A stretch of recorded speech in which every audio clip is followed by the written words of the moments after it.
ആയുർവേദത്തില് സ്വർണപ്രാശം എന്ന് പറയുന്ന ഒരു മരുന്ന് കഴിക്കുന്ന രീതി ഇപ്പോൾ പ്രചാരത്തിലുണ്ട്.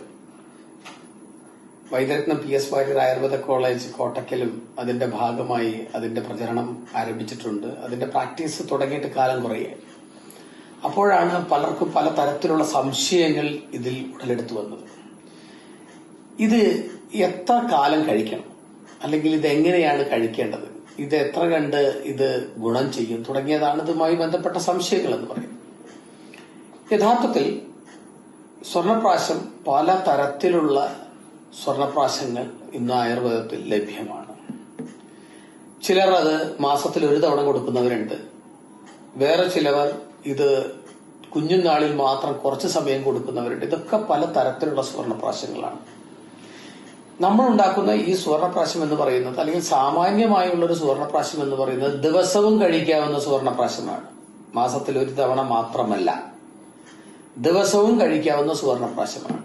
അത് ആയുർവേദ ഗ്രന്ഥങ്ങളിൽ പറയപ്പെടുന്ന കണക്കനുസരിച്ചാണെങ്കിൽ 1 മാസമോ 6 മാസമോ തുടർച്ചയായി 1 വർഷമോ വരേക്കും കഴിക്കാവുന്നതാണ്. പ്രാക്ടിക്കലി ഞാനിത് യൂസ് ചെയ്യുന്നത്, ഇത് കണ്ടിന്യൂസ് ആയിട്ട് ഉപയോഗിക്കാറുണ്ട് പലരിലും. പ്രത്യേകിച്ച് ഓട്ടിസം, അതല്ലെങ്കിൽ അൽഷീമർ ഉള്ള ആളുകൾക്ക്, അതല്ലെങ്കിൽ ഈ ചെറിയ ഡിമെൻഷ്യയൊക്കെ ഉള്ള ആളുകൾക്കൊക്കെ സ്ഥിരമായിട്ട് ഉപയോഗിക്കാൻ കൊടുക്കാറുണ്ട്. അതാണ് ഇതിന്റെ ഫ്രീക്വൻസി, അല്ലെങ്കിൽ എത്ര കാലം ഉപയോഗിക്കണം എന്നുള്ളതിന്റെ ഉത്തരം. ആർക്കാണ് ഇത് യഥാർത്ഥത്തിൽ ഉപയോഗിക്കേണ്ടത്? 2 തരത്തിൽ ഇതിന്റെ ഉപയോഗമുണ്ട്. ഒന്ന്, അസുഖമുള്ളവർക്ക് എന്ന് പറയുമ്പോൾ നേരത്തെ പറഞ്ഞതുപോലെ ഓട്ടിസമുള്ള കുഞ്ഞുങ്ങൾക്ക്, ലേണിംഗ് ഡിസബിലിറ്റി ഉള്ള കുഞ്ഞുങ്ങൾക്ക്, സംസാര വൈകല്യമുള്ള കുഞ്ഞുങ്ങൾക്ക്, അൽഷീമർ വന്ന ആളുകൾ എന്ന് പറയുന്ന ചെറിയ ഡിമെൻഷ്യയുള്ള ആളുകൾ, സ്ട്രെസ് ഉള്ള ആളുകൾ, ഇങ്ങനെയുള്ള ആളുകൾക്കൊക്കെ ഇത് ഉപയോഗിക്കാവുന്നതാണ്. ഇതാണ് രോഗികൾ എന്ന് പറയുന്നത്. അതല്ലാത്ത ആളുകൾ എന്ന് പറയുന്നത് സാധാരണ ഇത് കുഞ്ഞുങ്ങൾക്കാണ് കൊടുക്കുന്നത്. ജനിച്ച അന്നു മുതൽ തുടങ്ങി എത്ര കാലം വരേക്കും വേണമെങ്കിലും ഇത് ഉപയോഗിക്കാവുന്നതാണ്. പക്ഷെ സാമാന്യമായിട്ട് ഞങ്ങൾ 6 മാസം അല്ലെങ്കിൽ 1 വർഷം വരെ തുടർച്ചയായി 2 തുള്ളി കൊടുക്കാനാണ് ഇത് പറയുന്നത്.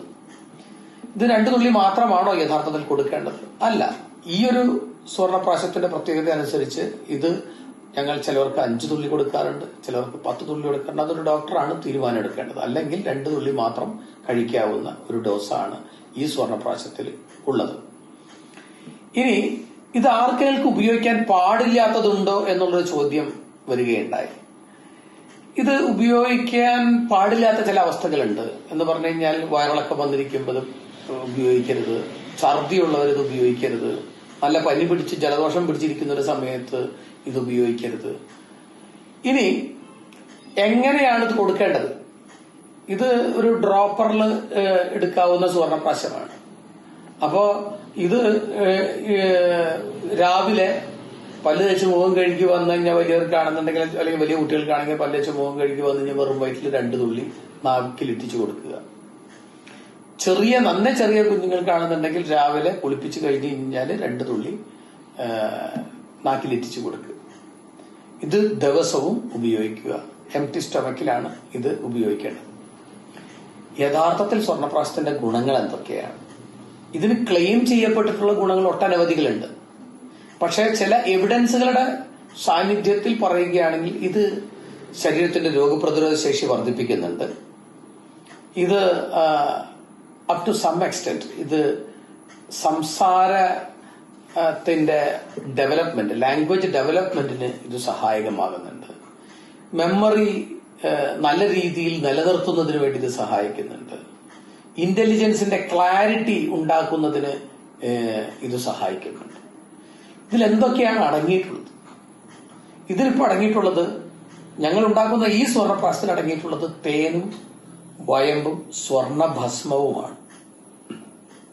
ഇതല്ലാത്ത ഒരുപാട് കോമ്പിനേഷൻസുകൾ മാർക്കറ്റിൽ അവൈലബിൾ ആണ്. ഞങ്ങൾ പക്ഷെ നെയ്യ് ചേർത്തിട്ടുള്ള സ്വർണപ്രാശം ഞങ്ങൾ ഉത്പാദിപ്പിക്കുന്നില്ല. കാരണം അത് നെയ്യ് ചേർത്ത് കഴിഞ്ഞാൽ പിന്നെ ഒരുപാട് കണ്ടീഷൻസുകളുണ്ട് അത് കഴിക്കുന്നതിനെ കുറിച്ചിട്ട്. അതിന്റെ പേരിലാണ് നമ്മളത് ചേർക്കാത്തത്. ഇനി ഇതിൽ സ്വർണം ചേർന്നിട്ടുള്ളതിന്റെ പേരിൽ എന്തെങ്കിലും പ്രശ്നങ്ങൾ ഉണ്ടാകുമോ? സ്വർണം ഒരു പ്രശ്നമുള്ള ധാതുലോഹമല്ലേ എന്നുള്ളതാണ്. പക്ഷെ ഇതിൽ ഇതിൽ ചേർന്നിട്ടുള്ള സ്വർണ്ണഭസ്മത്തിന്റെ അളവ് എന്ന് പറയുന്നത് വളരെ തുലവും ചെറിയ അളവിലാണ്. ഇത് ഭസ്മരൂപത്തിലായതിന്റെ പേരിൽ തന്നെ ഇതിന് ആ നമ്മുടെ GI ട്രാക്റ്റിൽ ഇരിക്കുമ്പോൾ ഉണ്ടാകുന്ന ഈ സ്വർണത്തിന്റെ വളരെ ചെറിയ അംശം GI ട്രാക്റ്റിൽ ഇരിക്കുമ്പോൾ ഈ ഭസ്മങ്ങളൊന്നും അബ്സോർബ് ചെയ്യുന്നതായിട്ടുള്ള യാതൊരു തെളിവും ഇന്ന് വരെ കണ്ടെത്തിയിട്ടില്ല. അതിന്റെ പേരിൽ ഇത് അബ്സോർബ് ചെയ്ത് പ്രശ്നമുണ്ടാക്കും എന്നുള്ളതൊന്നും പേടിക്കണ്ട. ഇത് GI ട്രാക്റ്റിൽ ഇരുന്നു കൊണ്ട് തന്നെ ഒരുപാട് ശരീരത്തിലെ പ്രവർത്തനങ്ങളെ സ്വാധീനിക്കാൻ കഴിയും എന്നുള്ള ഹൈപ്പോത്തസിസ് ആണ് ഇതിനെക്കുറിച്ചുള്ളത്. ഇത് സാമാന്യേന ഒരു കുഴപ്പവുമില്ലാതെ ആർക്കും ഉപയോഗിക്കാവുന്ന ഒരു പ്രിപ്പറേഷനാണ്. അപ്പോ ഞാൻ മനസ്സിലാക്കുന്നു സ്വർണ്ണപ്രാശവുമായി ബന്ധപ്പെട്ട ഒട്ടുമിക്ക സംശയങ്ങളും ഞാൻ തീർത്തു തന്നിരിക്കുന്നു എന്ന് വിശ്വസിക്കുന്നു. നന്ദി.